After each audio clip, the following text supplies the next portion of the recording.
Brace the rudders! Raise the sails! Raise the sails! Captain, an unidentified ship is approaching. Over. Roger. Wait, is that an Enterprise sales solution? Reach sales professionals, not professional sailors. With LinkedIn ads, you can target the right people by industry, job title, and more. Start converting your B2B audience today. Spend $250 on your first campaign and get a free $250 credit for the next one. Get started today at linkedin.com/campaign. Terms and conditions apply. Welcome to the New Books Network. I'm Chris Holmes, and this is Burned by Books.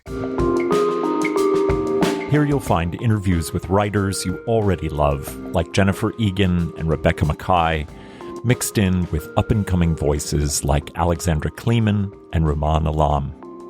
You'll find us wherever you listen to podcasts, but check out previous episodes at burnedbybooks.com and on Instagram and Twitter at burnedbybooks.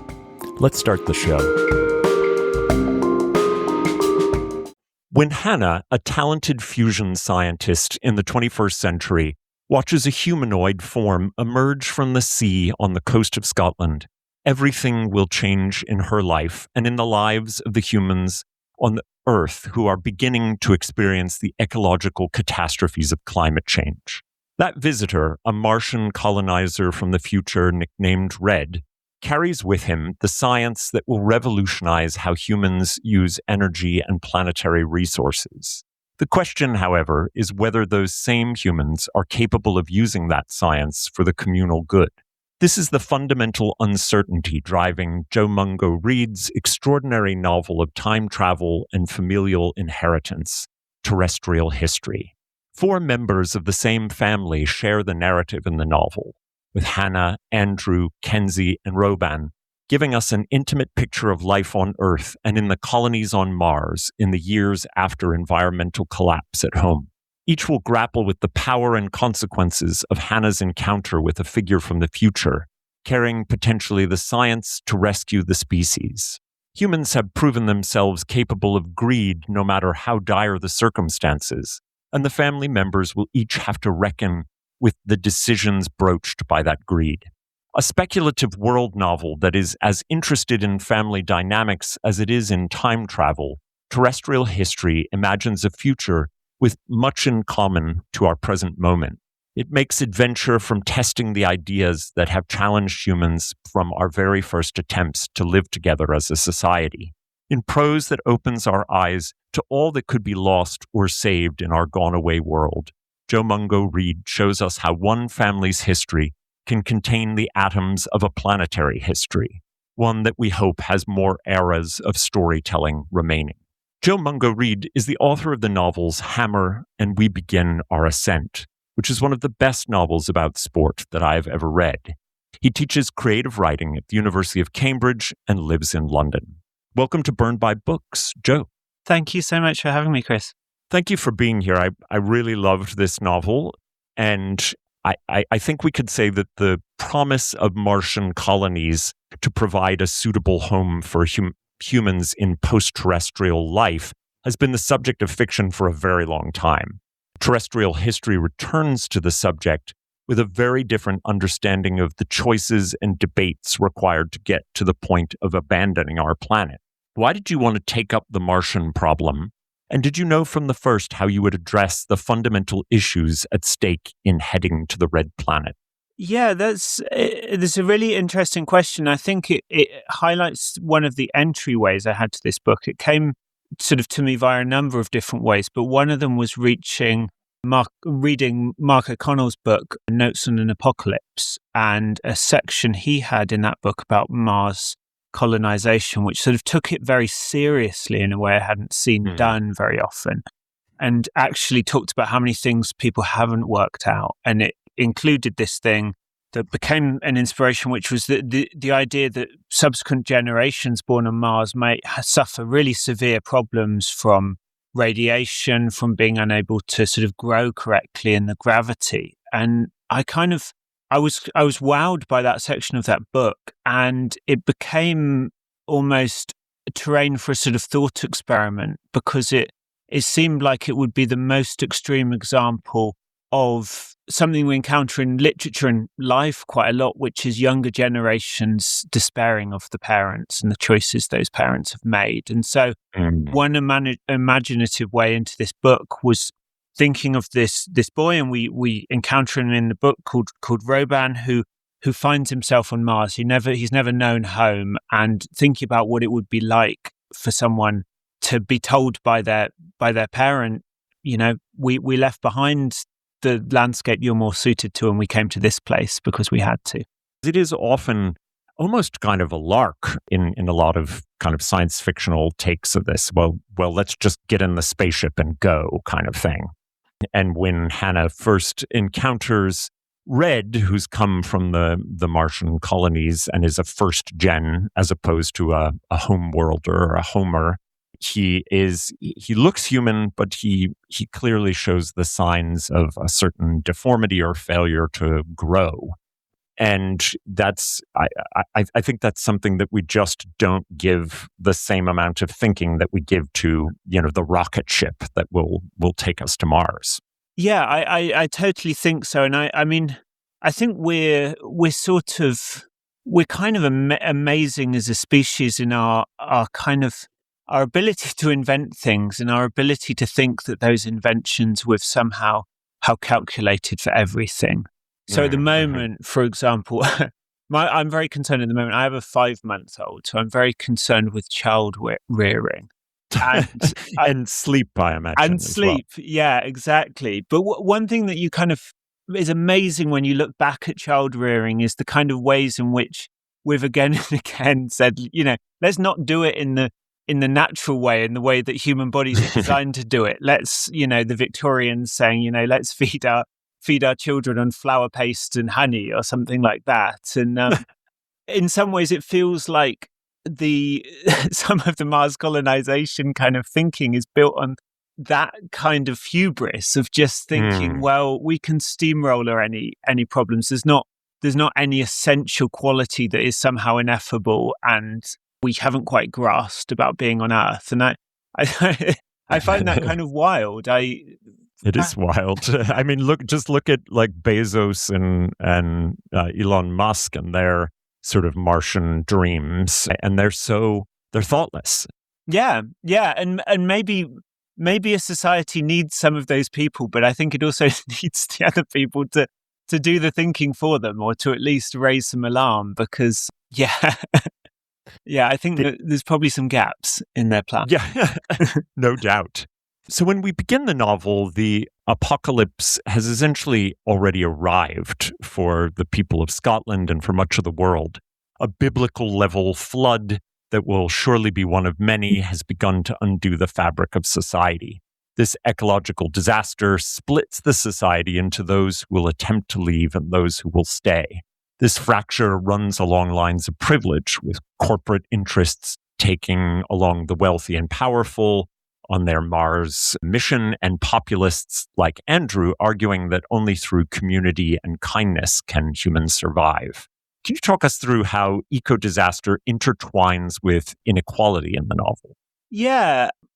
So one thing I wanted to build in a way that I hope kind of worked to articulate debates without hopefully being too cartoonish was the feeling that different characters in the novel have different approaches. So some characters are quite technologically obsessed. So Andrew's daughter, Kenzie, she's very obsessed with the idea of kind of making a technology which will allow people to have enough, and that being the way to solve climate catastrophe. And Andrew, in turn, is obsessed with the idea that we can only solve these kind of problems if we solve them as a collective, and that people need to be brought on board to solve these problems. And I suppose my own feeling is that probably the truth is somewhere between those two poles, and I enjoyed kind of creating those characters as examples of kind of very extreme versions of different ways of thinking about the key problems of the catastrophes facing us. But I think one thing that really maybe Andrew is attuned to and Kenzie misses is that the power dynamics are always going to shape how technology works. And we've seen that again and again in history. And to take a current example, I'm not sure whether AI is good or bad. I think it might be neutral, but there are definitely ways in which AI can be used which will be bad. And those bad ways are going to be shaped by the particular incentives of our societies and the particular leeway that kind of bad actors have to move. And I suppose I was kind of imagining a future in this novel. It's funny, one sort of creates a backstory that doesn't feature in the book, but the company that goes to Mars is an American company that has kind of become untethered because it just sort of floats through the global capital sphere and has moved to Scotland because there's no regulation. And so I suppose I'm imagining a world in which corporate actors are totally unconstrained. And I think in that environment, it would become quite easy for those in charge to sort of say, well, we're going to take our toys and run away far easier than I think it would be to say we're going to share out what we have. Yeah, I fear that is that's not future looking as much as, operational now. And you have, with the question of the science that is gifted to Hannah and then ends up in Kenzie's hand and mind, there is the question that the novel asks, which is, you can solve the formula, but there's always the question of who controls the formula. And, that power dynamic is one that Andrew sees so clearly. And Kenzie does see it and understands the danger of corporate oligarchy. And yet she makes the choice to leave. And I think it makes her a very believable character. But I wonder what your thinking was in kind of imagining Kenzie as someone who does have the vision and self-awareness to understand that, the corporate oligarchy is not good for human society, but still goes in the hopes that it is a way for her science to move forward. And talk a little bit about Kenzie. Yeah, I think you're totally right that she's not a character who's so naive that she thinks that she's necessarily making the right call. I think I ended up drawing her as a character who, well, one reason she goes is she's promised her wife that she's going to leave, and I think that's kind of operative in kind of in shaping her decision. But also, I think there's a choice to be made. I mean, Andrew is not a character without his faults, and one of his faults, I think, is to be quite happy being wrong. We meet. Being right and disadvantaged. To being right and kind of losing, basically. And I think Kenzie maybe makes the choice to be wrong and to win somehow, which I'm not sure if it's really the right choice. I mean, I'll leave that for readers to understand, or to work out themselves. But yeah, sometimes one's principles can leave you in a pretty uncomfortable place. Yeah, it's true. I mean, one of the most uncomfortable for me as a reader, because it feels like the kind of compromises that we may need to make in the future, is that Andrew is asked about whether he would partner with a nativist party to be able to form a government, and in the hopes that government would be able to, push forward his communitarian ideals. But that nativist government is a sort of blood and soil. They're literally called soil party and are abhorrent to Kenzie, whose life she sees as contingent on not having them in power. And I thought that was clever. And you see evidence of the need for this kind of very uncomfortable compromise in places like Poland that was able to, kick out, we'll see how it goes in the future, but kick out a fascist government only through that kind of uncomfortable compromise. And this is a novel about uncomfortable compromises. And I wonder if you'd talk a little bit about that and say maybe the ways in which our current moment is inflected there. Yeah. I mean, I can probably talk too much about it. So my undergrad was in politics and philosophy, so I had to do far too many courses on political systems. But yeah, it's interesting in countries which have more proportional representation, so unlike the US and unlike Britain, although who knows what's going to happen at the next election, they kind of have multiple parties and thrive on coalitions. And Scotland, in its devolved parliament, is one such place in which conceivably you might have the balance of power tipped by quite a marginal party. But yeah, I was thinking of examples like Poland. I was thinking of New Zealand, actually. I'm a New Zealand citizen as well. And the Labour Party was propped up by a party that had quite right-wing views about immigration. And I don't welcome that change, but I think it might be something that we will see more and more often. But I'm often surprised that right-wing politics doesn't embrace a kind of reactionary kind of ecological strain more often. So that was a bit of political geek kind of prognostication, I suppose. Hopefully no one's... It's my favorite kind of prognostication. I hope there are no, reactionary politicians looking for tips or anything from the book. But yeah, I doubt it.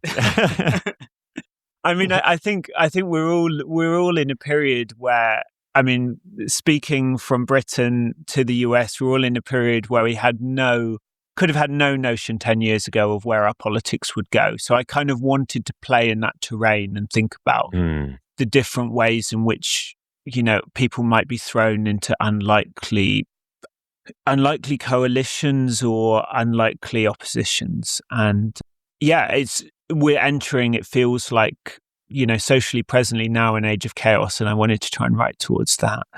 God, that's something. Your favorite local grocery stores like Kroger, Ralph's, Fred Meyer, and more are now delivering on Uber Eats. Get 40% off your order of fresh, quality ingredients. Whether you just got home to an empty fridge or suddenly got a craving to whip up something new, you can get everything you need delivered in as little as 25 minutes. Get 40% off your order with code Kroger2026. Plus, members get $0 delivery fees. Order now on Uber Eats. Orders of $30 or more save up to $25. Ends 4/30/26. See app for details.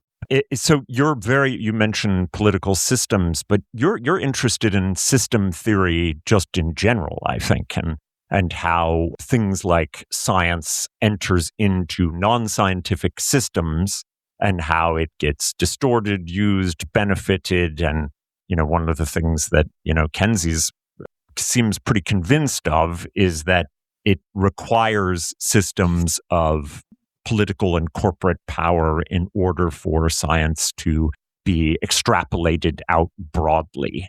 And, it's system theory that, gets folks to Mars, but it's also systems that corrupts those, initial, perhaps idyllic or at least communitarian impulses. So could you say a bit more about your interest in systems? Yeah, definitely. So to put another hat on, to put an English lit crit hat on, I guess, my PhD I wrote a creative PhD, but I also wrote on Don DeLillo, and I wrote on some later novels. And I'm a huge DeLillo fan, and he's often described as a systems writer. And I've learned a lot from him. And some of the later novels in particular, so Zero K, for example, is a book about rich people going off into the desert in Kazakhstan and creating a facility for sort of eternal life. And I think one thing that DeLillo is super, super insightful about is a lot of his kind of sci-fi, dystopian, speculative stuff. It sort of follows the logic of capitalism in a way. And I feel like Zero K is a book about rich people who want to live forever because, in a sense, financialization makes everything forever. The interest pushes reward into the future, kind of keep accumulating and keep going forward. And I think there is a logic shaping the way that we think about the future, which is informed by the way in which money works, because money is kind of the water that we all swim in. And and there's a lot of the thinking about money is about deferment. There are sort of social theorists who would talk about a lot of it taking over kind of religious thinking, but it's about about kind of pushing forward reward into the future, even owning the future in a sense. Receiving a debt from someone else is kind of owning their future. And so... And isn't that the corporate motto of this American corporation? We own in the future. Exactly. Yeah. So that thinking, I mean, it's funny, isn't it? Because I try not to write too much with my critical hat on, but I'm sure that is kind of influencing the way that I was thinking about creating these kind of scenarios. Mainly because I just so admire it in DeLillo's work. I think he's pretty masterful doing. I'm gonna have to read his later novels because I'm really in the sort of White Teeth era with him. Yeah, not White Teeth. Sorry, the White Noise. White Noise. Yeah. Although White Teeth also a very good novel. Very good. Yeah, very different. Yeah. No, I wrote on 0K, which is good. I wrote on Cosmopolis, which is funny because it's a novel about evil financiers in naughty's New York, and feels almost quaint because that evilness seems somehow behind us as a society now. And it was banal in comparison. Exactly, very banal. And I did my bit for writing about Underworld, as so many people have in the past. But yeah, no, I'm always a DeLillo fan. Although I do think White Noise is his best work by a long way. So I'd love for you to read a little section from one of Robin's sections on the Martian colony, just to give us a sense of the speculative writing that you do about life on the Red Planet. Sure, I will do so. The days of training are so hard. As I will tell Ms., they are days of 3 or 4 or even 4 pain pills. But they are revelatory days. The 12 of us new recruits, all first gens, share a dormitory block. We wake early and take our supplements. We do our exercises. Then we suit up and run for hours through the uneven landscape. Then we are back to eat. We fly in a craft after that, paired up. We rise away from the surface and practice maneuvers. We eat again. Finally, we rehearse taking samples from the rocks around the base. For the first month of training, my hands were in agony from grasping the controls of the suit and gripping the flight stick. My palms bled, but then they scabbed, and beneath those scabs formed calluses. At some point in the bewildering run of days, I found that I could walk more easily from my interior exo to my bed. I looked at myself in the mirror and my posture was different. I held myself up. Now my first leave is imminent and I'm unsure whether to relish or dread its approach. These relentless days have given me so much. I want to stay here, tempering like metal. Yet I understand that this intensity cannot go on forever. The weeks before leave is due to begin. The recruits of the previous intake check into the dormitory block down the corridor. They're an year older than us. These cadets, just back from their own leave granted after their missions prospecting the planet and the asteroid belt. They were the first intake of first gens to be trained, the oldest of us in the colony. They are doing the job already, the real work, and we newbies are shy when we pass them in the transitways. We encounter their group on exterior exo maneuvers. When we do so, there is always one of them out ahead. Though I know that I should be concentrating on my own progress, I always find my gaze drawn towards this figure, moving in their suit like a virtuoso, a balance of stillness and speed. The figure leaps and lunges and yet carries their own core so steadily. Their foot speed is amazing. I learn from rumours that the figure is Vishay Sims, the top recruit from that intake. I see him in the canteen sometimes with the older group. He's smaller than the others. He eats with his head down. His cohort have a bravado that my intake, new to all this, have not yet gained. They joke loudly.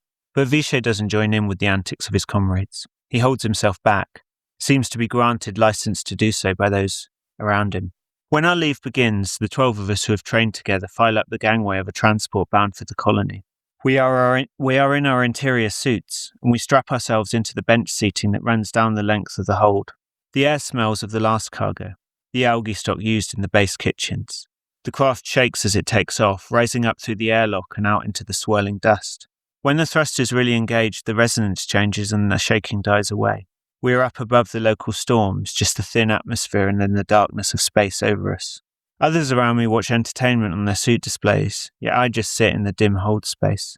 I feel that I need to reflect on how I've changed, to prepare to feel new in an old place. Thoughts of recounting my training to Ms. have kept me going, yet I am unsure of how much to bring back to her. Ms. was so good in her suit when we were young at school. As I kept gaining confidence in suit manoeuvres, I waited to be passed by Ms. I expected her to recover and return, impatient as she had once been. It took too long for me to realise that we wouldn't graduate together. And when this realisation did come, I felt embarrassed by it, unable to vocalise my disappointment at a fact she had come to terms with long ago. I won the exterior exo race in the final year, still feeling as I paced back to the colony in first place that Ms. should have been ahead of me. I got top grades in most of my classes too, and at graduation I received the Falk Medal from Virginia Falk, Axel F's daughter. I tried to give the medal to Ms. I went straight from graduation to see her in her room. I dropped the thing into her bed, where it made a crater in the crisp white duvet. We looked at it together, and she said that she was proud of me. She would have loved to meet Virginia Falk, because she idolizes Axel F. for all the work that the man did to bring us to this place. Yet she wouldn't accept it as a gift. "It's yours, Reban," she said. "You earned it." The most she would consent to was to look after the medal while I was away. And still, coming back, I cannot cure myself of the thought that she should be here with me, first among us recruits. I still have in mind an alternate timeline where she is healthy and we are doing these things together. I sit in the rattling transport craft and wonder what I should say to her. She'll be glad of my success, but I don't want to give her too much cause to consider what she is missing. I think of a run that I and my fellow recruits did 3 weeks before, where we came out of a thick sandstorm to encounter the sun rising over a craggy ridgeline. The colour of the sky was unlike anything I've ever seen. It all felt like another world, truly, and I resolved that if I find the right moment to do so, I will tell her about this. Thank you so much. That was lovely to hear, and made me think so much about one of the costs of being on Mars, that that Roban and others will lose friends to the cost to human bodies in an environment where humans are not necessarily meant to live. But this brings me to a question of genre. And I think that we live in a particular moment that's been really good for literary fiction's relationship to what we might have called genre fiction in the past. Novels like Ishiguro's Never Let Me Go borrowed tropes and forms from science fiction without ever sacrificing character to exposition. What's your relationship to science fiction or speculative world fiction? And how does it operate in what is essentially a domestic novel? Yeah, I feel that I was maybe lucky to come of writerly age when this was sort of less of an issue.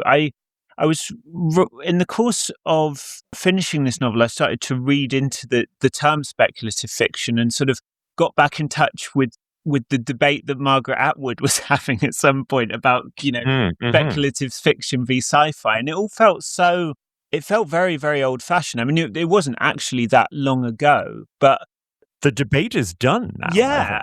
I mean, it seems wild that it should be in any way a question that you're writing about things that don't, 100% exist in reality. And I think, ironically, we have Atwood to thank for that in some part, along with Ishiguro and so many writers in the 90s who kind of just shrugged off that idea that, it was kitchen sink dramas were the real thing, and, anything that contained, stepping beyond our current day-to-day realities was somehow trivial or, excessively, obsessed with technology or something. So, a whiff of dragon smoke and you're in, a teenage boy's bedroom, and God forbid. Exactly. I mean, the other thing that I felt I've really enjoyed about the kind of speculative kind of sci-fi area is that it feels really, really open to every kind of writer at the moment. I'm a huge Emily St. John Mandel fan. I just love absolutely the sort of elegiac sense of kind of sci-fi working to kind of kindle a nostalgia for the world as we're experiencing it presently. But then equally, one can be a writer like Ted Chiang who just writes these just exquisite sort of puzzle boxes of stories that really much more play into the logic problems that technology and sort of sci-fi writing can throw up. And I think we're living in such a bit of a glory era for different kinds. I mean, I know there was the kind of post-war period that gave us writers like Vonnegut, who started out kind of in those kind of sci-fi magazines. But I think now maybe it is one of the areas where the long tail of the internet that we were promised has kind of worked to give exposure to different types of writing, and find ways for all these different areas of writing about sci-fi to kind of flourish at the same time. And now that you mention Emily St. John Mandel, I can't help but feel her coursing through this novel. And I wonder if she's a big influence for you. Yeah, hugely so. I've listened to an interview where she talks about the kind of key to Station 11 being for her, it almost being, I think she sort of described it as almost a psychological novel about almost a yearning amongst people to return to a pre-technocratic, technological past in a way, because she's sort of writing a medieval novel in some ways. She is, yeah. And a novel of players. Exactly, yeah. And yeah, I think there's something wondrous in that. I mean, I go back to one section I go back to so often with students who are writing in this area, because I supervise quite a few students who like working in this mode. And I just love the period in Station 11 where she just simply lists off all the things that no longer happen, no more diving into swimming pools at night. It's just, that the kind of, we don't really see our world properly until we imagine losing it, I think. Instagram teen accounts have automatic protections for what teens see and who can contact them, plus time management tools. And Instagram will continue adding built-in safety features to help create age-appropriate experiences. Learn more about teen accounts and Instagram's ongoing work to protect teens online at instagram.com/teen accounts.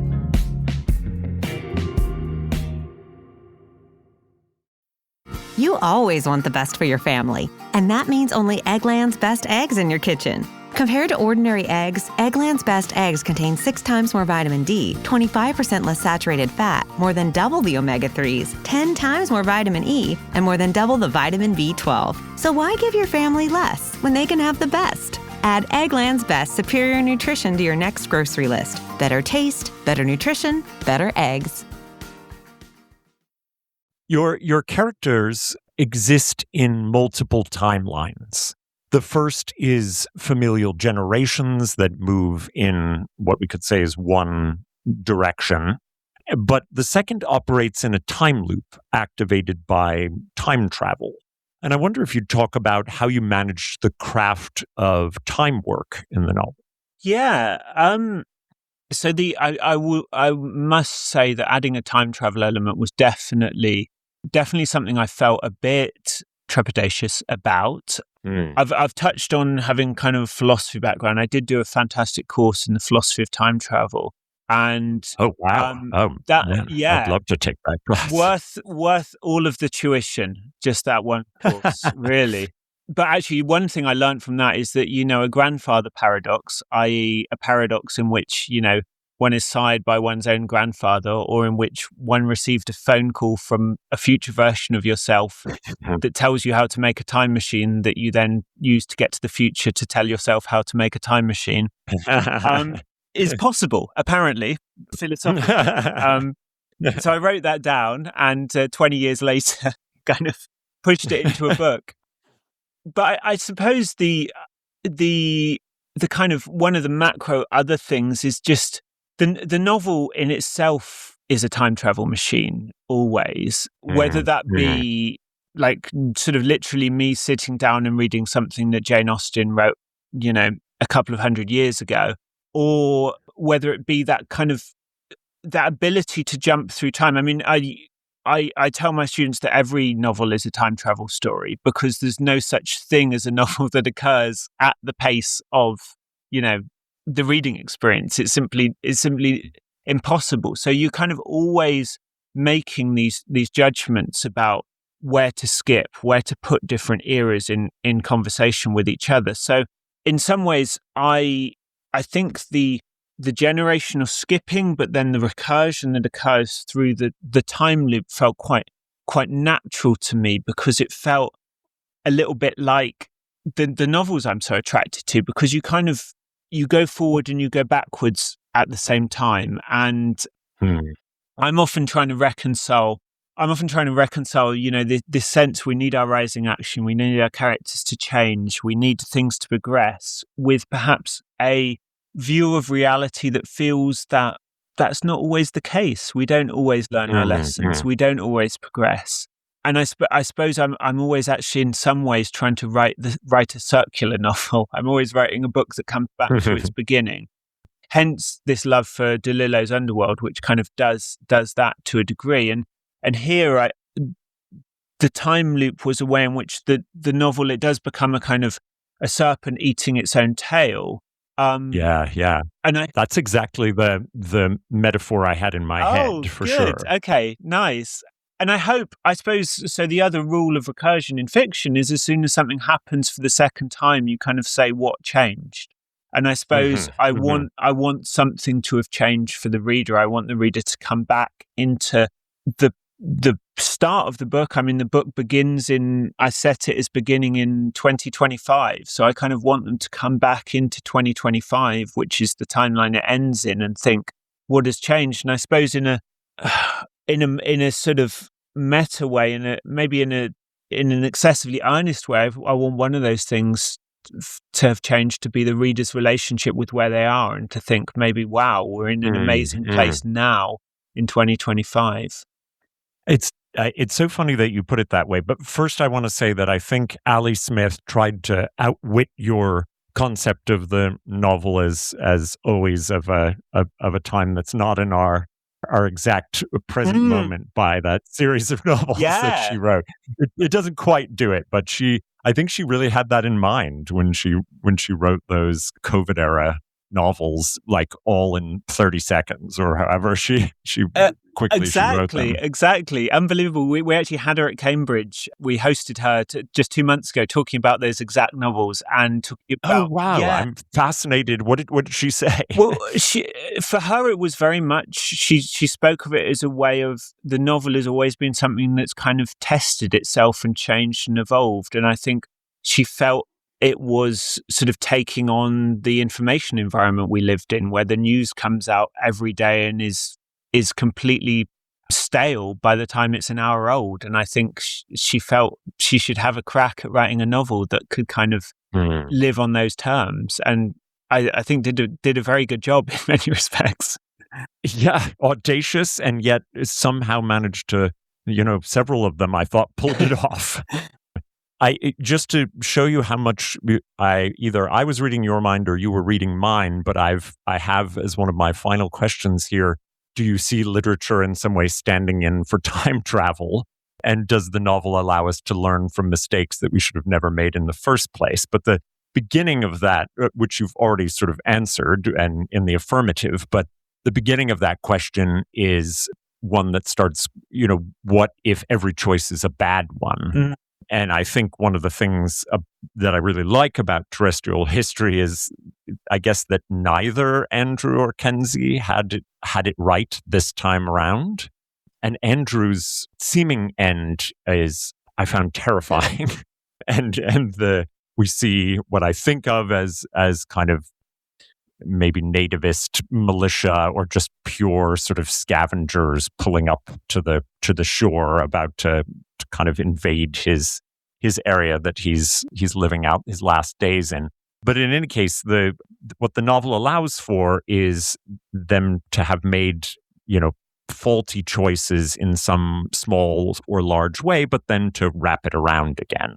And I wonder if you talk a little bit about what if all the choices are bad ones. Yeah, I think that's really interesting, because I think one response I've had from publishing this novel and giving it to friends is like, I think people sort of come and look at me with a slightly side-eyed glance of like, wow, it's sort of dark in your head. Are you okay?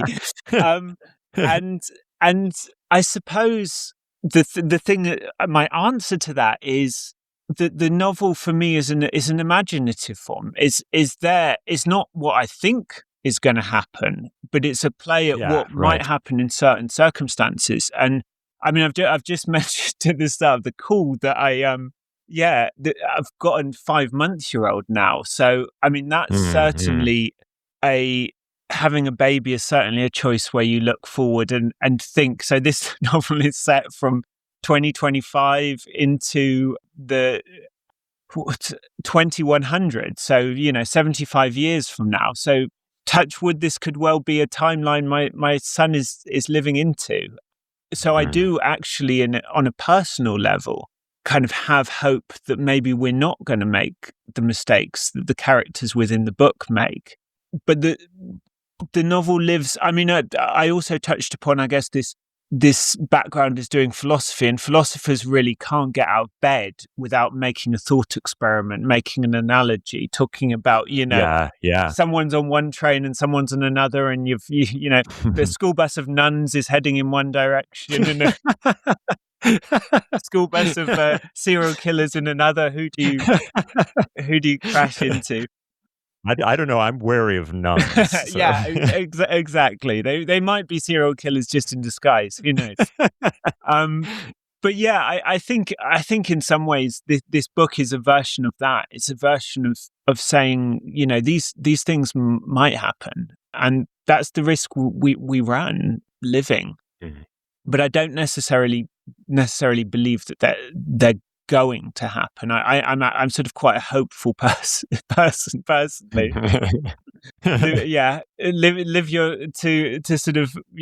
Live your life hopefully personally, and extremely unhopefully on the page. Perhaps is my thesis. I love that. I love that mantra. Before I let you go, Joe, I'd love to know a little bit about what you've been reading and loving recently. Yeah, it's a great question. So. Well, this is so not the undercovered choice, because it literally just won the Booker Prize. But I absolutely love David Solei's Flesh. Me too. I've been a fan of. I've loved his work since Spring, but I just feel like this book is just masterfully told. If you're a geek about how to tell a story, I just think I really, really enjoyed it. And yeah, I just can't recommend it enough. I mean, hopefully lots of people. Let's hope that he's more hopeful than he is on the page. Exactly. A fellow writer who's a misanthrope when on a line-by-line basis, definitely. Everyone should read it, though, and the collection of short stories that preceded it should be read as well. Yeah, totally agreed. Yeah. The other one, I've actually quite belatedly got into graphic novels. So I've just finished reading Tokyo These Days by Taiyo Matsumoto. And I really recommend that. It's a lovely, not a downer as a book, but a lovely book about a publisher of graphic novels. So I really recommend that. And finally, the Japanese, the trend for novels and graphic novels about books and bookstores and publishing and writing coming out of Japan right now is so rich. Yeah, totally agreed. And when I was a snotty sort of 20-year-old just getting into writing, I used to think, God, why are there so many books about writers? And I guess I'm too deep in the game now because I completely lap them up. And this kind of metafictional reflection on telling stories and publishing stories it's just a lovely book to dig into. And it's a trilogy, so I've just read the first, and I'll get on to the next two pronto. And finally, I wanted to recommend it. This has just come out. So White River Crossing by Ian McGuire. So he's a writer I work with in the University of Manchester, and he's a fantastic writer of historical fiction. He wrote The Northwater, which was turned into... sure. Oh, that's an incredible book. Oh my gosh.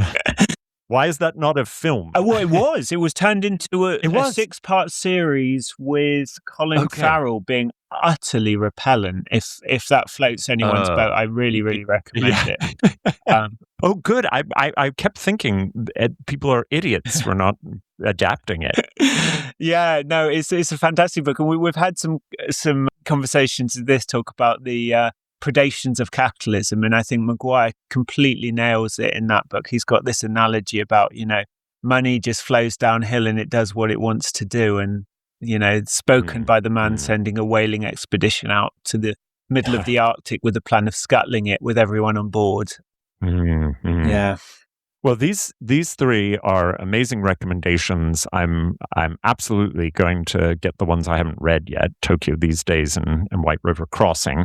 And I really want to recommend Terrestrial History to my listeners, which is a speculative novel that involves time travel and ecological collapse, but it's also a wonderful novel that I would say is hopeful, and hopeful perhaps about literature's ability to return us to the crucial questions that we must ask about living together if we are to have a different kind of future.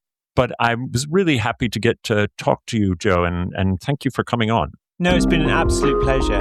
Thank you so much. Thank you.